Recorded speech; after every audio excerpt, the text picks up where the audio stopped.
Mən əziz güzəltçilərim, xacanalarımız üçünəm, apa-singillərimiz üçünəm, qızlarımız, gəlinlərimiz üçünəm acayip göynəklərimiz gəlib durdu. Mən sizlərə hazırki taza trenddəki göynəkimlə göstərəcəkəm.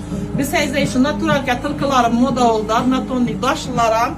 Keyin bu tigırlarla, hər xil siyetlərlə gəlib durdu. Bu fasonu isə taza Versace daşlı fasonumuz bəli Xarəzm bazarlarında, Xarəzmdə heç kanallarında görmədim. İndi bəlkə keyin məndən görüb gəlişləri mümkün. Bunu fakat Taşkentli kanallarında gözetip durdum.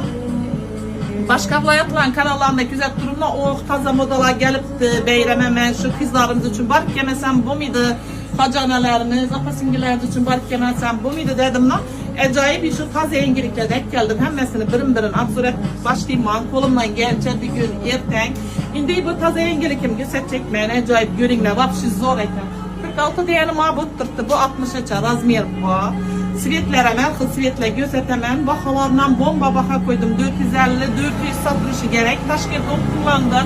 Kanallarında 350 koyup tuttular. Mən sizlərə bunu skitkədə 300.000 sondan koyup verəməm. Əsə gələrinlə həmməyinizi kütəməm. Gənyətdə gələk.